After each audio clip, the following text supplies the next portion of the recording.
ایک بچی کا فون ہے مجھے، ہمارا بہت پرانا تعلق، گھر جیسا، کہ مولانا مجھے اتنی تعلیم دلوائی، اتنے اعلیٰ کالج میں پڑھایا، اور مجھے فون آیا کہ تیرا اسی رشتہ کر چھڑیا، بس اتھے کر چھڑیا تے فلانی تاریخ نو تیرا نکاح ہے۔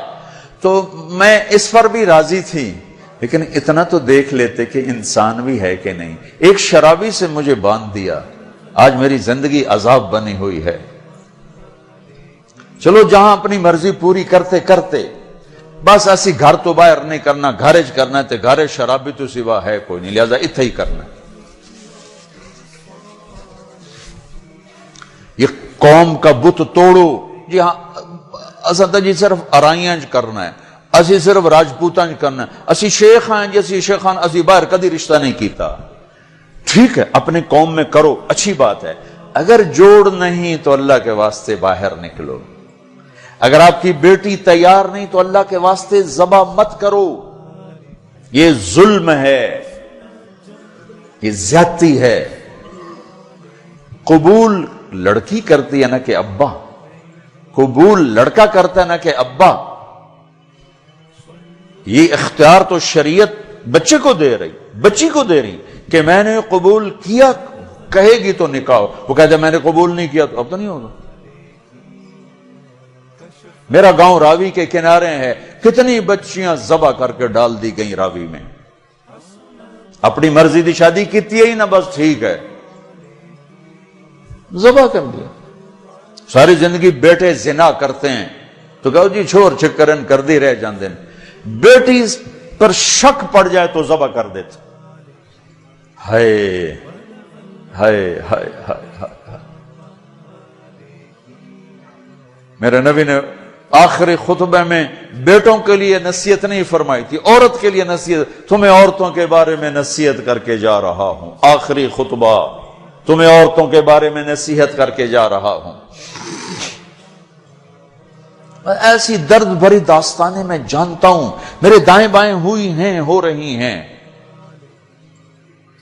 ماں باپ کو کہہ رہا ہوں کہ اللہ کے واسطے ماں باپ ہونے کا غلط فائدہ مت اٹھاؤ، باجی ایتھے کرنا ہے، کھبے سجے ایسی کو نہیں کرنا، اسی قوم تو باہر نہیں کرنا، کرنا ہی تو کر، نہیں تو بیٹھے رہو۔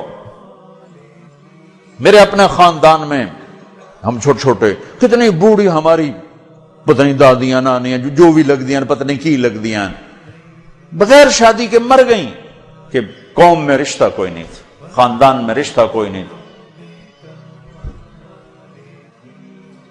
یہ ستم آج میرے دیس میں ہے، یہ بھی ظلم ہے، صرف زمین دبانا ظلم نہیں، یہ بھی ظلم ہے۔ رشتہ لینے لانے رشتہ مانگنے والے علی اور مانگا جا رہا ہے فاطمہ کا۔ نبیوں کے بعد سب سے عظیم جوڑی علی و فاطمہ، تو آسمان پہ طے ہو چکا ہے۔ علی آ کر بیٹھ جاتے ہیں، شرم کی وجہ سے بول نہیں سکتے، آپ کو تو پتہ ہے کیوں آئے۔ علی کیسے آئے؟ چپ۔ فرمایا فاطمہ کے رشتے کے لیے آئے ہوگے؟ اچھی۔ تو ہم نے کہا انشاءاللہ۔ پہلے ایک حدیث سنو، میرے نبی نے کہا میں نے جہاں شادی کی، میں نے جہاں بیٹی دی، پہلے آسمان سے وحی آئی، پھر میں نے قدم اٹھایا۔ اس کا مطلب ہے آسمان سے وحی آ چکی ہے، آ چکی ہے کہ چونکہ پہلے ابو بکر نے آ کے رشتہ مانگا، آپ نے انکار کر دیا، حضرت عمر نے آ کے رشتہ مانگا، آپ نے انکار کر دیا، عبد الرحمن بن عوف نے حضرت علی سے کہا علی تو جا مانگ، تجھے نہیں انکار ہوگا۔ حضرت علی نے کہا میں تو بہت غریب ہوں، میرا تو گھر بھی اپنا نہیں، مجھے دے دیں گے؟ ہاں ہاں تجھے ضرور دیں گے۔ تو ان کو بھیج کر نا خود باہر سارے کھڑے ہو گئے۔ تو آپ نے کہا اچھا انشاءاللہ، اور یہ کہہ کر اٹھ گئے۔ حضرت علی پریشان ہو کے باہر نکلے تو اب پوچھا عبد الرحمن کیا ہوا؟ کہ انکار ہو گیا۔ انہوں نے کہا کیسے؟ کہا بس کچھ نہیں کہا۔ کہا کچھ تو کہا؟ کہا انشاءاللہ کہا۔ تو کہا تو بس ہو گیا۔ کہا وہ کیسے؟ کہا نبی کا انشاءاللہ ہاں ہوتا ہے، یہ ہاں ہے علی، ہاں ہے۔ اچھا اب یہ انشاءاللہ کیوں کہا ہے جبکہ آسمان سے وحی آ چکی، جبریل پیغام لا چکے ہیں، اب یہ انشاءاللہ کیوں کہا ہے؟ ایک کام کرنا باقی ہے۔ اب گھر گئے، بیٹی فاطمہ علی کا رشتہ آیا ہے، کر دوں؟ ہو اس لیے نہیں ہاں کی وہاں۔ ہمارے والدین اپنی بےزتی سمجھتے ہیں بیٹی سے پوچھنا کہ دھیاں کو کوئی پوشیندہ ہے۔ ہمارے ذمہ داروں میں تو بہت ظلم ہوتا ہے، جیسے کوئی گائے بھینس ہے، جیسے کوئی بھیڑ بکری ہے، گلے میں رسی ڈال کے اور کسی کے قلعے پہ جا کے باندھ دو، کسی کے کھونٹے کے ساتھ جا کے باندھ دو۔ شہروں میں تو پھر بھی تعلیم آ گئی ہے، کچھ نہ کچھ بچیاں بھی بول پڑتی ہیں، اس کے بولنے کو بغاوت سمجھا جاتا ہے۔ او بھائی یہ بغاوت نہیں، اپنا حق مانگ رہی ہے۔ ہاں میں اولاد سے بھی کہتا ہوں، اگر ماں باپ جبر کر جائیں پھر سہ جانا، پھر اللہ تمہارے لیے خیر کی شکلیں پیدا کرے گا۔ باغی ہو کے قدم اٹھاؤ گے تو تباہی ہے۔ لیکن ماں باپ سے بھی کہتا ہوں ایسے نادان نہ بنو، ایسے نادان نہ بنو۔ کیا حضرت فاطمہ انکار کر سکتی تھی؟ کیا حضرت فاطمہ پر اتنا اعتماد نہیں تھا میرے نبی کو کہ آپ کہتے ہیں ہاں علی ٹھیک ہے بلاؤ، میں بعد میں خود پوچھ لوں گا؟ نہیں نہیں، امت کو سبق دینا ہے کہ جو جوڑی آسمانوں پر طے ہو چکی ہو اس میں بھی پہلے پوچھنا ضروری ہے۔ حضرت فاطمہ نے عرض کی جی ہاں، پھر واپس آئے، علی مجمع کٹھا کرو، لوگ کٹھے کیے، پھر حضرت علی کو یہاں بٹھایا سامنے، پھر ممبر پہ کھڑے ہوئے کہ لوگو جبریل میرے پاس سے پیغام لے کر آئے اللہ کا کہ میں اپنی بیٹی فاطمہ کا ہاتھ علی کے ہاتھ میں دے دوں۔ پھر پوچھا، کیوں پوچھا؟ اے میری امت بچیوں سے پوچھنا، یہ ان کا زندگی انہوں نے گزارنی، تم نے تو نہیں گزارنی، میری عزت دا سوال ہے، میری غیرت دا سوال ہے۔ تیری زندگی تو گزر چکی ہے، اس لیے ابھی شروع کر رہی ہے، کیوں اس کو سسکا کے مارنا چاہتی؟ پھر بیٹیوں کو حصہ کوئی نہیں دیتا وراثت میں، کیا کہیں کوڑے کے ڈھیر پر پڑی ملی تھی یا کہیں یتیم خانے سے اٹھا کے لائے تھے یا کسی اور پیٹ میں اس بچی نے پرورش پائی یا کسی اور چھاتی کا دودھ پیا یا کسی اور پانی سے یہ بنی؟ تیرے پانی سے بیٹا بنا، تیرے پانی سے بیٹی بنی۔ ایک چھاتی کا بیٹے نے دودھ پیا، اسی چھاتی کا بیٹی نے پیا، پروان چڑھی تو جہیز دے کر رخصت۔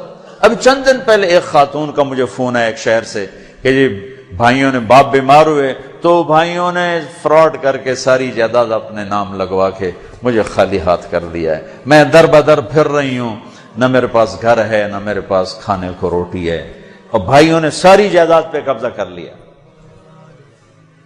یہ ہر گھر کی کہانی ہے، 100 میں 100 یہ کر رہے ہیں، کوئی لاکھوں میں ایک ہے جو بچیوں کی وراثت کا اہتمام کرتا ہے۔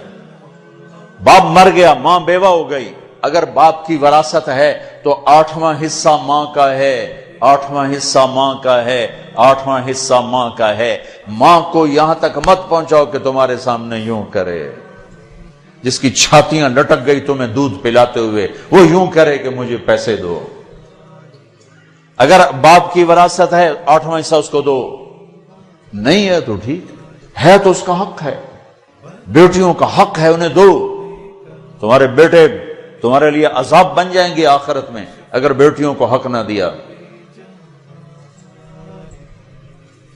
تو ان پر مادی ظلم بھی ہے، جانی ظلم بھی ہے، روحانی ظلم بھی ہے، نہ جائیداد دیتے ہیں نہ ان کی رائے لیتے ہیں، بھیڑ بکری کی طرح کسی کی کھرلی پہ باندھ کے آ جاتے ہیں۔ لوگوں جبریل میرے پاس اللہ کا پیغام لائے ہیں، پھر نکاح کیا، 400 درہم 480 درہم دونوں ہیں۔ علی فاطمہ بنت محمد کو تمہارے نکاح میں دیا، قبول ہے؟ کہا جی قبول ہے، اور سجدے میں سر رکھ دیا، رب اوزعنی ان اشکر نعمتک التی انعمت علی، یہ دعا مانگی۔ اللہ کے نبی نے زور سے آمین کہا، پھر آپ نے سب کو شہد کا شربت پلایا یا چھوارے کھلائے، پھر رخصتی ہوئی، مہینے بعد 6 ماہ بعد سال بعد یا فوراً، ساری روایات ہیں۔ حضرت علی آئے تو آپ کو اندر لے گئے، حضرت فاطمہ کا ہاتھ پکڑا اور علی کے ہاتھ میں دیا اور کہا علی آپ کو نبی کی بیٹی مبارک، اللہ، آپ کو نبی کی بیٹی مبارک۔